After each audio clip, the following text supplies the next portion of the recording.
எனக்கு இந்த உலகத்திலே ரொம்ப பிடிச்சது சிவன் தான். அவரை ஒரு நாள் கூட நான் நினைக்காம இருந்ததே கிடையாது. அவரை நான் கடவுளா நினைச்சதே கிடையாது. ஒரு அப்பாவா தான் நான் நினைச்சிருக்கேன். ஒரு அப்பா கிட்ட நம்ம எப்படி பேசுவோம், அது போலதான் நான் பேசிக்கிட்டு இருப்பேன். பயங்கரமான சோதனையெல்லாம் கொடுப்பாரு. வாழ்க்கையே முடிஞ்சு போச்சு, நீ வாழ்றதுக்கு ஒண்ணுமே இல்லைன்ற அளவுக்கு தோணும். அதுக்கப்புறம் தான் புரியும், அத்தனை சோதனைகளையும் தாண்டி வரும்போதுதான் தெரியும் நம்ம வாழ்க்கையில அடுத்த கட்டத்துக்கு போறன்றது. அத்தனை சோதனைகளையும் நான் அனுபவிக்க காரணம் என்னன்னு கேட்டா, அவர் நம்ம ஒரு சில விஷயங்களை கத்துக்கணும் அப்படின்றதுக்காக தான் அவர் அவ்வளோ கஷ்டத்தை கொடுப்பாரு. இந்த விஷயத்த நம்ம புரிஞ்சுக்கிட்டோம்னா வாழ்க்கையில அடுத்த கட்டத்துக்கு நம்ம போயிடலாம். திருநாவுக்கரசருக்கு கொடுக்காத கஷ்டத்தையா நம்மளுக்கு கொடுத்துட போறாரு?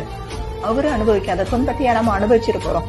அவர் எவ்வளவு கஷ்டத்தை கொடுக்கறாரோ அந்த அளவுக்கு அவரோட திருவடியை நம்ம இருக்க பிடிச்சிக்கணும்.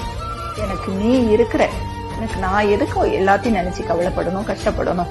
எல்லாத்தையும் நீ பார்த்துப்ப, உனக்கு தெரியாத விஷயங்களே எதுவும் இல்லை அப்படின்ற ஒரு மன நிம்மதியோட அவருக்கு